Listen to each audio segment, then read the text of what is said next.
बवंडर देखे हो भाई? बवंडर, गांव में बवंडर बोलते जिसमें भूत आता था, भूत।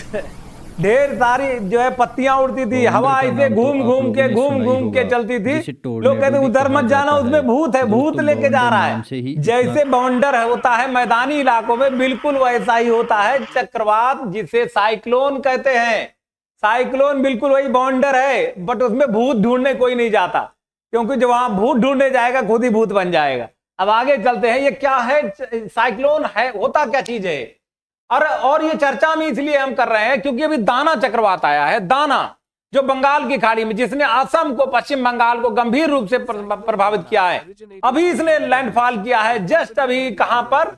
उड़ीसा के धामरा में, और काफी नुकसान भी पहुंचाया है। लेकिन खुशी की बात यह है कि धीरे धीरे डाउन भी हो रहा है। और क्या है ये साइक्लोन? देखते हैं। ये घुमड़ने वाली हवा, घूमने वाली हवा, घूर्णी हवा जिसको कहते हैं, ये क्या होता है? उसी का एक समूह है।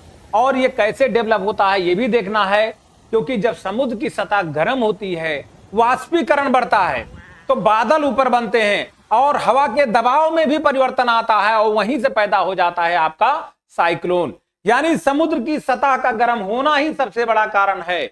और इसी से तापमान और दबाव में, हवा के दबाव में जब फर्क पड़ता है, यानी दोनों में डिफरेंस होता है, वहां से डेवलप होता है और वहीं से ऊर्जा भी प्राप्त करता है। यानी अपनी जो तेजी प्राप्त करता है वो समुद्र की गर्मी और नमी से ही प्राप्त करता है ये साइक्लोन।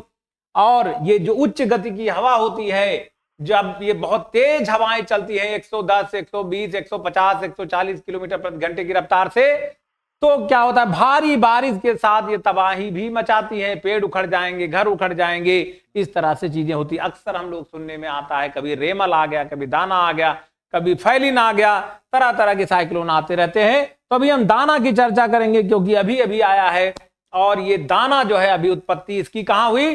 बंगाल की खाड़ी में हुई। और बनने का कारण आपको बता ही दिया, जो समुद्र की गर्म सतह से जो वाष्पीकरण होता है, जिसके कारण हवा के दबाव में परिवर्तन, वही इसका कारण बनता है। आगे ये उष्णकटिबंधीय चक्रवात है, बंगाल की खाड़ी में जो डेवलप हुआ है। और इसके कारण, और इसका नाम किसने दे दिया भाई? नाम, इसका नामकरण कौन करता है? अलग कोई रेमल दे दिया, कोई फैलिन दे दिया, कोई दाना दे दिया।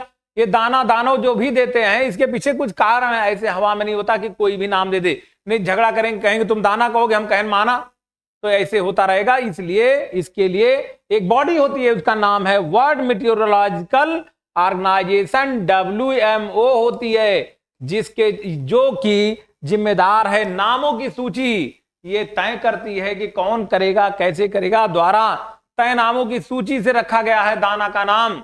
और इसलिए अलग अलग देश, जो आसपास के जुड़े हुए देश होते हैं, बारी बारी से वही नामकरण करते हैं। जैसे इसके बारे में अभी हम चर्चा करेंगे।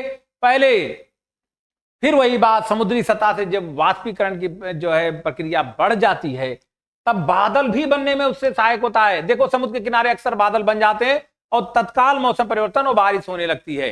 और जब इसीलिए तो ये भयंकर हो जाता है, इसीलिए तो ये नुकसानदायक हो जाता है, तबाही वाला बन जाता है, क्योंकि इसके साथ बारिश भी आती, केवल हवा ही नहीं आती।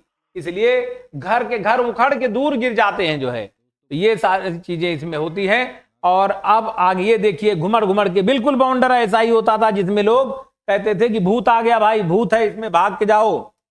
तो ये सब चीजें यहां पर है। और इनका नामकरण, जो दाना का नामकरण किया है कतर ने, जिसका मतलब है उदारता, मैग्नानिमिटी, उदारता इसका मतलब है दाना का नाम। और कतर जो है द्वारा इस नाम को चुना गया है। और इसलिए होता है, चक्रवातों के जो मानक बनाए गए हैं नामकरण के लिए, उसमें राजनीतिक, धार्मिक, सांस्कृतिक आधार पर, राजनीतिक, धार्मिक और सांस्कृतिक और लिंग आधारित तटस्थता सुनिश्चित करने के लिए अलग अलग देशों द्वारा बारी बारी से इनका नामकरण किया जाता है। ये देख लीजिए, ये कतर का झंडा है, कतर ने इसका नामकरण किया है, दाना का नाम कतर ने। कहा है उदारता, तो उदारता तो इसने बरती भी है, क्योंकि बहुत ज्यादा तबाही तो फिलहाल नहीं आई और सबसाइड हो गया, धीरे धीरे ये कम होता जा रहा है इसका असर। अब भारत के पूर्वी तट पर सबसे पहले धामरा में, कहा उड़ीसा के धामरा के पास इसने लैंडफॉल किया। और पूरा इलाका ये देखिए आपके यहां से जनरेट होकर के, ये देखिए यहां पर उड़ीसा और पश्चिम बंगाल को ज्यादातर इसने प्रभावित किया है। हालांकि मौसम में परिवर्तन उत्तर प्रदेश के पूर्वी इलाके तक भी देखने को मिला है मौसम में बूंदाबांदी। और बाकी बिहार तो प्रभावित होगा ही, बिहार झारखंड और ये सब वहां भी बारिश हुई है, लेकिन यहाँ यूपी तक इसका प्रभाव रहा है। तो देखिए ये इतनी बड़ी चीजें होती हैं कि शुरुआत कहीं होती है और आ जाता है हजारों किलोमीटर दूर तक आ जाता है। फैलिन आपको याद ही होगा कितना भयंकर ठंडी के महीने में किस तरह बारिश यहाँ हुई थी, ऐसे लग रहा था यहाँ इतना है तो वहां कितना रहा होगा। तो ये सारी जानकारी दाना के बारे में थी।